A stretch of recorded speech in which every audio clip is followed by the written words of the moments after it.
আমার স্বামী বিদেশ যাওয়ার জন্য কিছু টাকা ধার জন্য আমার ছোট দেবরের বাসায় গেলাম। আমার স্বামী আমাকে রেখে বাসায় ফিরে গেল। রাতে খাওয়া দাওয়া সেরে আমার দেবরকে টাকার কথা বললাম। আমার দেবর বলল, টাকা দিতে পারি, তবে একটা শর্ত আছে। বন্ধুরা, আমার স্বামী বিদেশ যাবার চেষ্টা করছে। ইদানিং মিস্ত্রি কাজ করে সংসারের ভরণ পোষণ চলে না। প্রতি মাসে কিছু পরিমাণ টাকা খরচ হয়ে যায়। বিগত 3 বছর প্রায় 40,000 টাকা খরচ হয়ে গেছে। দিন দিন টাকার পরিমাণ বেড়েই চলেছে। চোখে মুখে শোষে ফুল দেখতে পেলাম। গ্রামের একজন প্রবাসী ভিসা দেওয়ার অফার দেয়। আমার স্বামী বিদেশ যাওয়ার ইচ্ছে জাগল। ভিসা বাবদ 3,20,000 টাকা মতো লাগবে, কিন্তু হাতে টাকাগুলি বলতে মোটেও নেই। উপায় তো না দেখে আমার ভাসুর অমিতের মাধ্যমে ব্যাংক হতে বিভিন্ন মানুষের নামে 50,000 টাকা ম্যানেজ করা হলো। বাকি টাকার কোনো ব্যবস্থা কিভাবে করি, পথ পাচ্ছিলাম না। একদিন আমরা বসে আলোচনা করলাম যে শহরে আমার স্বামীর 2 জন মামা ভাই থাকে। তাদের বাসায় গেলে কোনো সাহায্য পাওয়া যায় কিনা দেখা যেতে পারে। যেই ভাবা সেই কাজ। আমরা দিনক্ষণ ঠিক করে প্রথমে আমার দেবরের বাসায় গিয়ে উঠলাম। দেবর অবিবাহিত, সরকারি ভালো চাকরি করে, ভালো মাইনে পায়, তাছাড়া ভালো আউট ইনকাম তার। সেজন্য কোনো অভাব নেই বললে চলে। সামনে বিয়ে করার প্ল্যান আছে বিধায় বিরাট আকারের একটি বাসা নিয়ে থাকে। আমরা বিকেলে দেবরের বাসায় গিয়ে পৌঁছালাম। আমাদেরকে দেখে সে আশ্চর্য হয়ে গেল। সে বলল, আপনারা কোথায় হতে এলেন? কিভাবে এলেন? কি উদ্দেশ্যে এলেন? একসাথে অনেক প্রশ্ন করে আমাদেরকে বাসায় অভ্যর্থনা জানাল। আমরা বাসায় ঢুকলাম, হাত মুখ ধুয়ে ফ্রেশ হলাম। দেবর বাড়ির সবার কথা জানতে চাইল।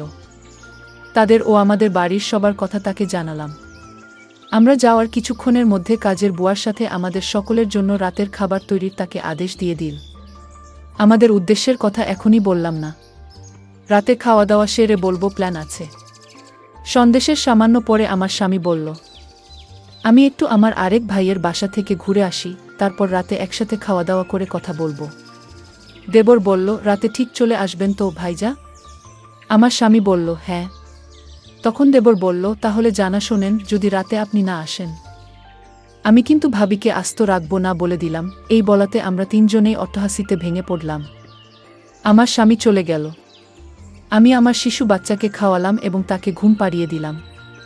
আমরা দেবর ভাবি সোফায় বসে টিভি দেখছিলাম আর রাজ্যের নানা কথাতেই মশগুল হয়ে গেলাম। কথার ফাঁকে আমাদের উদ্দেশ্যের কথা বললাম। তোমার ভাই বিদেশ যেতে চায়, কিন্তু টাকার খুব অভাব। মোটামুটি টাকা জোগাড় করেছি, আরও 1 লাখ টাকা দরকার। তুমি দিতে পারবে ভাই? আমি কথাটা উপস্থাপন করলাম।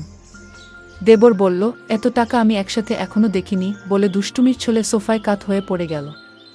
অভিনয় করার দরকার নাই বলে আমি তাকে টেনে তুললাম। এরপর আমরা রাতের খাবার খেয়ে নিলাম। আমার স্বামী সেদিন রাতে বাসায় আসলো না।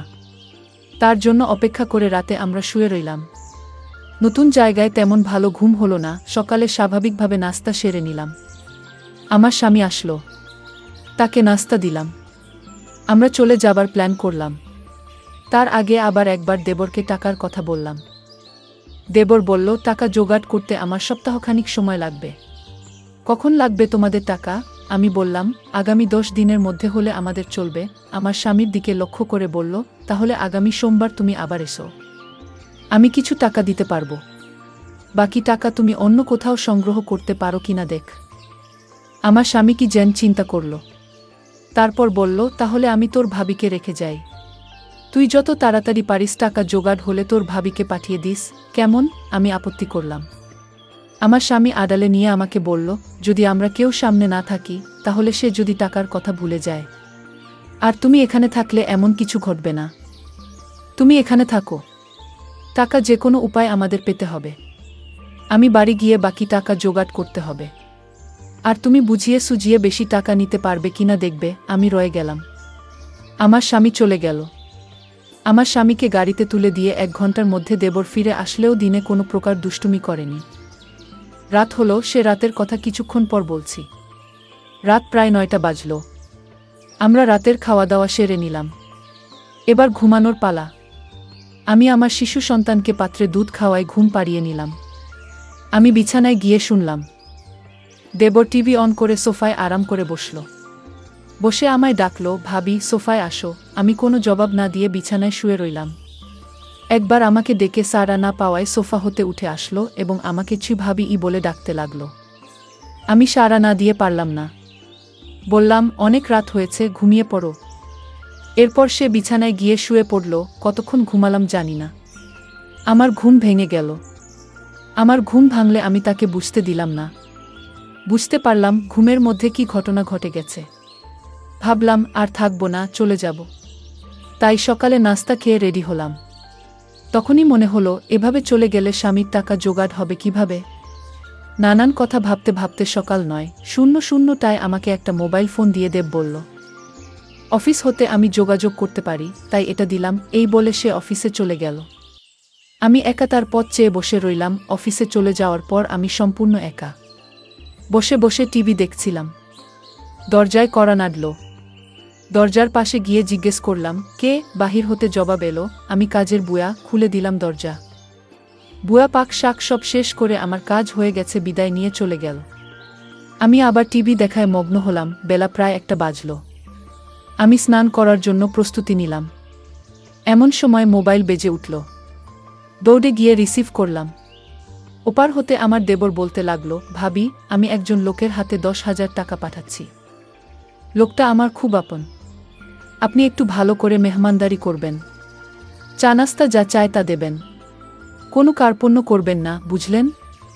টাকাগুলো আপনার জন্য। আমি ঠিক আছে কি বলে ফোন রেখে দিলাম। আমি আবার টিভি দেখার জন্য সোফায় বসলাম।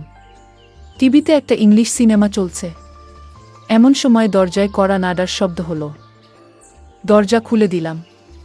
একই দেখছি। সম্পূর্ণ এক নিগ্রো মানুষ, প্রায় ৬ ফুট লম্বা। হাতের আঙ্গুলগুলো যেন আমাদের বাঙালিদের হাতের বাহুর মতো, যেমন লম্বা তেমনি মোটা। লোকটি বাংলায় বলল, আসতে পারি ভাবি? আমি হেসে বললাম, হ্যাঁ আসুন। লোকটি সরাসরি সোফায় গিয়ে বসল। তাড়াতাড়ি চা নাস্তা তৈরি করে তাকে পরিবেশন করলাম। সে ১০,০০০ টাকা আমার হাতে গুজে দিল। আমার খাতিরদারি তার নাকি বেশ ভালো লেগেছে। বিদায়ের সময় আমার কান্না এসে গেল। সে আমাকে বলল, কেঁদো না, যদি সম্ভব হয় আমি আবার একবার আসব। তার চলে যাওয়ার পথে এক দৃষ্টিতে তাকিয়ে রইলাম। ভাবলাম, সে যদি আমাকে সাথে নিয়ে নিত। বিকালবেলায় আমার দেবর অফিস হতে ফিরে এসে লোকটির কথা জানতে চাইল। টাকা দিয়েছে কিনা? বললাম, হ্যাঁ দিয়েছে। আমার দেবর আশ্চর্য হয়ে আবার জানতে চাইল, তাহলে দিয়েছে? আমি বললাম, হ্যাঁ দিয়েছে তো।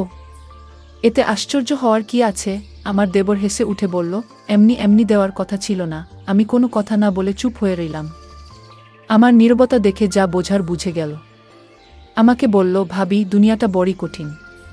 কেউ কাউকে এমনি এমনি টাকা দিতে চায় না, সবাই বিনিময় চায়। সে আমাকে ধারে টাকা দিয়েছে, যথাসময়ে এগুলো ফেরত দিতে হবে।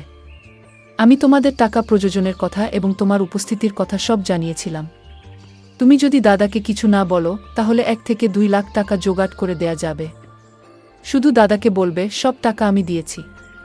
এতে টাকাও জোগাড় হয়ে যাচ্ছে। তখন ভাই বিদেশ যাওয়া নিশ্চিত হচ্ছে। আমি তার কথা নির্দেশ সব শুনছিলাম। উপদেশ শেষ করে আবার সম্মতি জানতে চাইলে আমি কোনো উত্তর না দিয়ে নীরব রইলাম।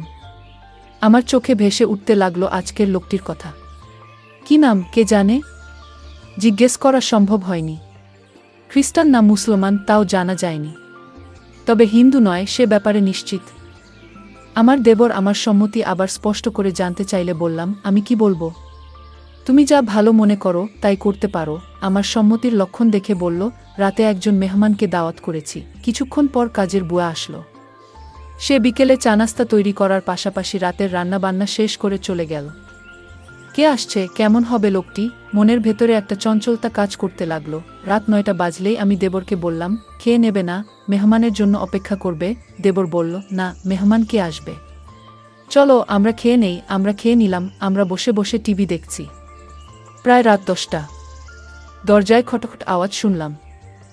বুঝলাম মেহমান এসে গেছে। আমার দেবর দরজা খুলে দিল। মেহমান ঘরে ঢুকে জানতে চাইল, তোমার ভাবি কই? দেবর বলল, ভিতরে আছে। দুজনে একসাথে আমি যে ঘরে আছি সে ঘরে চলে গেল। দেবর তার সাথে আমাকে পরিচয় করিয়ে দিল। লোকটি দেবরকে উদ্দেশ্য করে বলল, তোমার ভাবিকে তো দেখতে দারুণ লাগছে। আমি ১ মিনিট টিভির দিকে তাকিয়ে আছি। সকালে ঘুম হতে উঠে ফ্রেশ হলাম। তারপর দুজনে চা নাস্তা খেলাম। আমার দেবর সকাল ৯টায় অফিসে রওনা হয়ে গেল। আজ কোনো মেহমান আসবে কিনা বলে গেল না, আমার কাছে গতকালের রেখে যাওয়া তার মোবাইলটা কিন্তু আছে।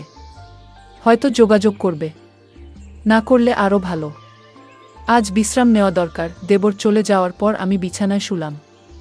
কেমন জানি একা একা লাগছে। ভুয়া আসলো।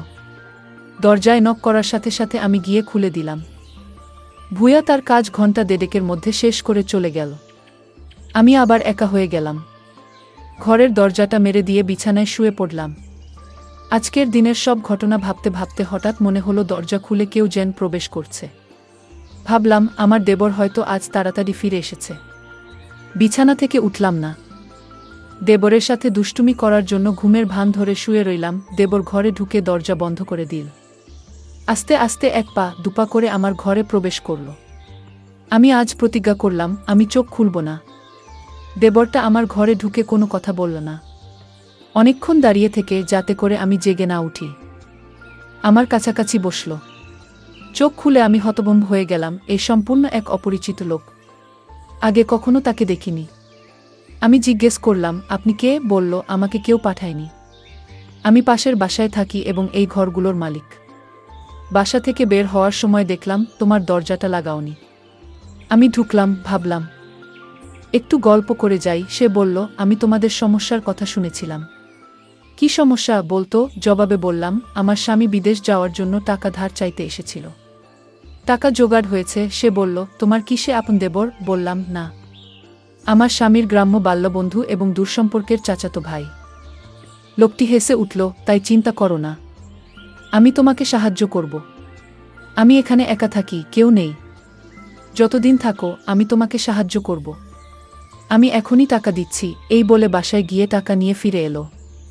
টাকা দিয়ে বলল কাউকে বলবে না। মেঘ না চাইতে জল পেলাম। লোকটা বলল দুপুরবেলায় আমাদের বাসায় এসো, তোমার সাথে গুরুত্বপূর্ণ কথা আছে। দুপুর হতে আরও 3 ঘন্টা বাকি। অপেক্ষা করতে করতে যখন 2টা বাজল, আমি আস্তে আস্তে এক পা দুপা করে বাড়ির মালিকের ঘরের দরজায় গেলাম। দরজায় চোখ রাখলাম, কিছু দেখলাম না। আস্তে করে টোকা দিলাম, কারো জবাব পেলাম না।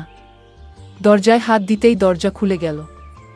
ভিতরে ঢুকে দেখলাম সে তার রুমে শুয়ে আছে। আমি তার পাশে গিয়ে দাঁড়ালাম। আমায় দেখে খুশিতে হেসে বলল তুমি এসেছো। লোকটা বলল তুমি দেখতে আমার বড় মেয়ের মতো। সে দেশের বাইরে থাকে। কয়েক বছর হলো সে বাসায় আসে না। নিজেকে একা একা লাগে। লোকটা বলল তোমার এখানে আর থাকার দরকার নাই। তোমার যত টাকা লাগে সব আমি দিচ্ছি। দুনিয়াতে এখনো অনেক ভালো মানুষ আছে যারা কোনো বিনিময় চায় না। অনেক দিনের জমানো কথাগুলো তার সাথে শেয়ার করে প্রায় ঘন্টা 2-1 পর আমি আমার দেবরের ঘরে ফিরে এলাম। এভাবে আমার টাকা জোগাড় হয়ে গেলে দেবরকে বললাম আমি চলে যেতে চাই। দেবর না বলল না। তারপরের দিন সকালে আমায় বাসে তুলে দিলে আমি বাড়ি চলে এলাম। কয়েকদিন পর আমার স্বামী বিদেশ চলে গেল। বন্ধুরা, আজকে বিদায় নিচ্ছি। গল্প ভালো লাগলে একটা লাইক দিয়ে বন্ধুদের সাথে শেয়ার করে দাও। আর এই চ্যানেলটি নতুন দর্শক হয়ে থাকলে চ্যানেলটি সাবস্ক্রাইব করে নিতে ভুলবে না নতুন নতুন গল্প পেতে।